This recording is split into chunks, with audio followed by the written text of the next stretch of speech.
We, in effect, we meaning the Americans, have pushed the Russians into the arms of the Chinese. So from an American point of view, we're in deep trouble today. Let me say one more word about the Middle East. When I say that the United States is pinned down in the Middle East, it's very important to understand, and I'll talk more about this when I talk about the events after October 7th, that the United States is pinned down in the Middle East because the United States is joined at the hip with Israel. It's very important to understand that the United States has a relationship with Israel that has no parallel in recorded history. The United States supports Israel unconditionally, and that's especially true when it comes to the Palestinian issue. The United States and Israel are more than just normal allies. The United States, again, supports Israel no matter what. So when we talk about Israel being deeply involved in this war or that war in the Middle East, you want to understand that means the United States is involved as well, and the United States is on Israel's side.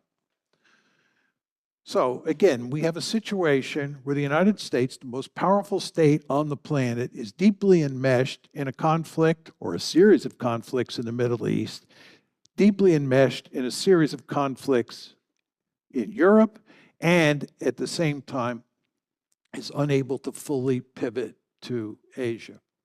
Now, another way of looking at this, just thinking about the big picture, is to recognize that what the United States has done in recent years is it has driven Russia, China, Iran, and North Korea close together. They basically form a bloc at this point in time. And on the other side is a different bloc. That bloc is Europe, Israel, and the United States. So you have Iran, North Korea, China, and Russia on one side, and you have the United States, Europe, and Israel on the other side. And those two blocs are at each other's throats. They are major antagonists in the international system. And very importantly, that competition between those two blocs has significant consequences for the Middle East, significant consequences for the Arab world, and significant consequences for the Gulf states. It's very important to understand that. This brings me to what the Middle East looks like after October 7th.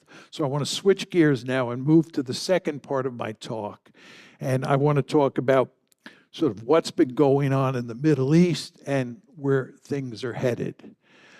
It's commonplace in the West, certainly in the United States, to argue that all of the trouble that is now happening in the Middle East is due to Iran.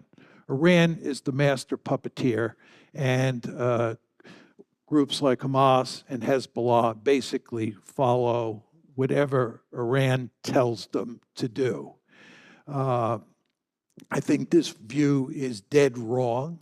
I'm not arguing that Iran doesn't cause any trouble in the Middle East, but the principal country, or the country that is principally responsible for the trouble in the Middle East today, is not Iran, it is Israel. And to understand what Israel is up to and to think about the trouble that is now taking place in the Middle East, it's important to understand that there are three conflicts which are not completely independent of each other, but three different conflicts that have to be analyzed on their own.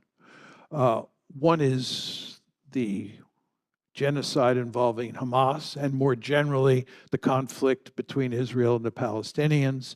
Number two, the conflict between Israel and Hezbollah. And number three, the conflict between Iran and Israel and the United States. Those three conflicts have to be assessed. Let me start with the genocide in Gaza and talk about what is going on there. Israel is an apartheid state. it's probably better to talk about Greater Israel rather than just Israel. Greater Israel, as you all know, includes Green Line Israel, the Israel that was created after the 1948 war. It includes Gaza, and it includes the West Bank. And Greater Israel is an apartheid state. For anybody who has any doubts about that, there were three major reports that were written by three of the most important human rights groups in the world, Amnesty International, B'Tselem, and one other whose name escapes me at the moment, Human Rights Watch. And all three of them have written lengthy reports detailing the fact that Israel is an apartheid state.